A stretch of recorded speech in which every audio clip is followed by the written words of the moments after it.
ഇന്ന് നമ്മൾ ഉണ്ടാക്കാൻ പോകുന്നത് വെണ്ടയ്ക്ക സാമ്പാറാണ്. ഇഡലിയുടെ കൂടെയും ദോശയുടെ കൂടെയും ഒക്കെ കഴിക്കാൻ പറ്റിയ നല്ല ടേസ്റ്റിയായ വെണ്ടയ്ക്ക സാമ്പാർ ഉണ്ടാക്കുന്നത് എങ്ങനെയെന്ന് നോക്കാം. അതിനു വേണ്ട ഇൻഗ്രീഡിയൻസ് എന്തെല്ലാമെന്ന് നോക്കാം. ഞാൻ ഒരു 10 വെണ്ടയ്ക്ക ചെറുതായിട്ട് മുറിച്ചെടുത്തിട്ടുണ്ട്.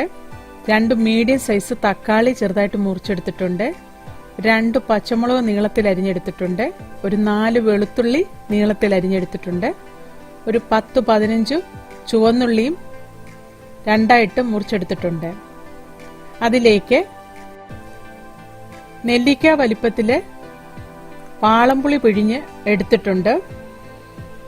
1 കപ്പ് പരിപ്പ് വേവിച്ചു വെച്ചിട്ടുണ്ട്. കുറച്ച് മല്ലിയിലയും കറിവേപ്പിലയും എടുത്തു വെച്ചിട്ടുണ്ട്. അതിലേക്ക് വേണ്ട മസാലകൾ എന്തെല്ലാം ഒന്ന് നോക്കാം. ഒരു 2 ടേബിൾ സ്പൂൺ സാമ്പാർ പൊടി എടുത്തിട്ടുണ്ട്. 1 ടീസ്പൂൺ കാശ്മീരി ചില്ലി എടുത്തിട്ടുണ്ട്. 1 ടീസ്പൂൺ മഞ്ഞൾപ്പൊടി എടുത്തിട്ടുണ്ട്. അതിലേക്ക് കുറച്ച് കായം കൂടി വേണം. ഇത്ര ഇൻഗ്രീഡിയൻസ് ആണ് അത് ഉണ്ടാക്കാൻ വേണ്ടത്. അതിനി ഉണ്ടാക്കാൻ തുടങ്ങാം. ഒരു പാത്രത്തിലേക്ക് എണ്ണ ഒഴിച്ച് അതൊന്ന് ചൂടായി വരുമ്പോൾ അതിലേക്ക് നമ്മൾ അരിഞ്ഞു വെച്ചിരിക്കുന്ന വെണ്ടയ്ക്ക ചേർത്ത് കൊടുക്കാം. വെണ്ടയ്ക്ക ചേർത്ത് നന്നായിട്ടൊന്ന് വഴറ്റിയെടുക്കാം.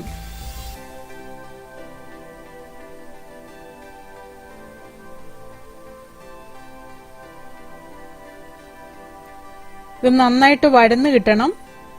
അല്ല എങ്കിൽ സാമ്പാറിൽ നമ്മൾ ഈ വെണ്ടയ്ക്ക ഇടുമ്പോൾ ഒരു വഴുവഴുപ്പുണ്ടാവും. അതിനുവേണ്ടിയാണ് ഇതുപോലെ ആദ്യമേ വഴറ്റിയെടുക്കുന്നത്.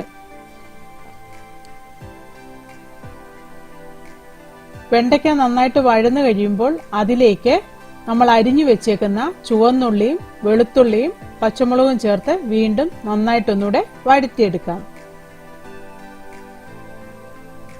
ഇതൊന്ന് നന്നായിട്ട് വഴറ്റിയെടുക്കണം. ഉള്ളിയും വെളുത്തുള്ളിയും പച്ചമുളകും ഒക്കെ നന്നായിട്ട് വഴന്നു കിട്ടുന്നിടം വരെ നമുക്കിതൊന്നും വഴറ്റിയെടുക്കാം.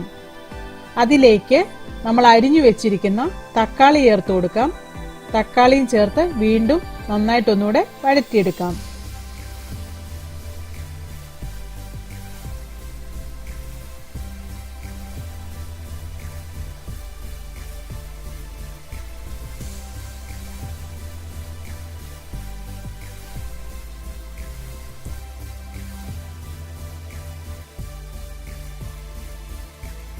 നമ്മുടെ തക്കാളിയൊക്കെ നന്നായിട്ട് വഴന്നു കഴിയുമ്പോൾ അതിലേക്ക് നമ്മൾ എടുത്തു വെച്ചിരിക്കുന്ന മസാലപ്പൊടികൾ ചേർത്ത് കൊടുക്കാം. സാമ്പാർ പൊടിയും മഞ്ഞൾപ്പൊടിയും മുളക് പൊടിയും കൂടെ ചേർത്ത് നന്നായിട്ടൊന്ന് വഴറ്റിയെടുക്കാം. അതിന്റെ പച്ചമണം മാറുന്നിടം വരെ നമുക്കിതൊന്ന് വഴറ്റണം. ഇത് നന്നായിട്ട് വഴറ്റിയതിന് ശേഷം അതിലേക്ക് 1 കപ്പ് വെള്ളം ഒഴിച്ച് ഇത് നമുക്കൊന്ന് വേവിച്ചെടുക്കാം. നമ്മുടെ വെണ്ടയ്ക്കായും തക്കാളിയും ഒക്കെ ഇതിലൊന്ന് കിടന്ന് വേകാൻ വേണ്ടി നമുക്കിതൊന്ന് അടച്ചു വെച്ച് മീഡിയം ഫ്ലെയിമിൽ വേവിച്ചെടുക്കാം.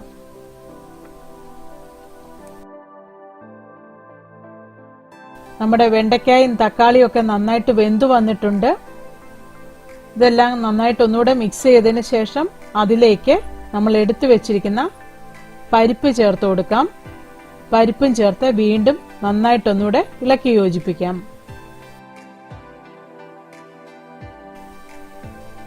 പരിപ്പും തക്കാളിയും വെണ്ടയ്ക്കായും എല്ലാം കൂടെ നന്നായിട്ട് മിക്സ് ആകുന്നിടം വരെ നമുക്കിതൊന്ന് നന്നായിട്ട് മിക്സ് ചെയ്ത് കൊടുക്കാം. അതിനുശേഷം ആവശ്യത്തിന് ഉപ്പ് ചേർത്ത് കൊടുക്കാം. ഉപ്പും ചേർത്ത് നന്നായിട്ടൊന്ന് മിക്സ് ചെയ്തതിന് ശേഷം അതിലേക്ക് നമ്മൾ എടുത്തു വെച്ചിരിക്കുന്ന വാളംപുളി പിഴിഞ്ഞത് ചേർത്ത് കൊടുക്കാം. വാളംപുളിയും ചേർത്ത് വീണ്ടും നന്നായിട്ടൊന്നുകൂടെ ഇളക്കി യോജിപ്പിക്കാം. ഇതെല്ലാം നന്നായിട്ട് ഇളക്കി യോജിപ്പിച്ചതിന് ശേഷം അതിലേക്ക് നമ്മൾ എടുത്തു വെച്ചിരിക്കുന്ന കായപ്പൊടി ചേർത്ത് കൊടുക്കാം. സാമ്പാർ പൊടി കുറച്ച് കായം കാണും, എന്നാലും നമുക്ക് കുറച്ച് കായം കൂടെ ഇതിലേക്ക് ചേർത്ത് കൊടുക്കാം. അതും ചേർത്ത് വീണ്ടും നന്നായിട്ടൊന്നുകൂടെ ഇളക്കി യോജിപ്പിക്കാം.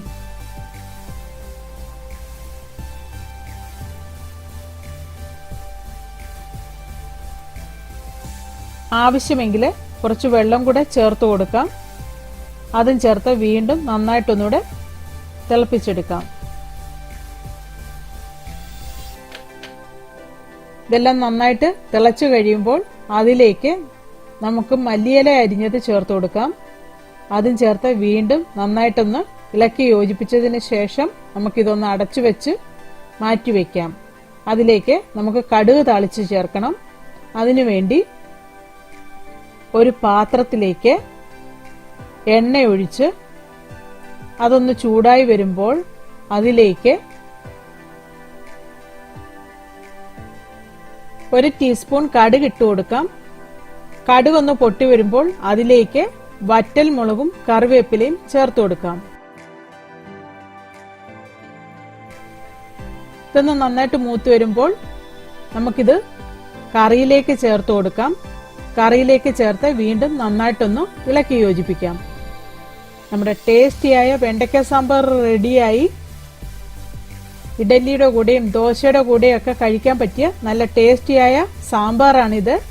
എല്ലാവരും ഇത് ഉണ്ടാക്കി നോക്കണം. ഇഷ്ടമായെങ്കിൽ ലൈക്ക് ചെയ്യണം, ഷെയർ ചെയ്യണം, കമന്റ് ചെയ്യണം. എന്റെ ചാനൽ സബ്സ്ക്രൈബ് ചെയ്യാത്തവർ സബ്സ്ക്രൈബ് ചെയ്യണം. Thank you.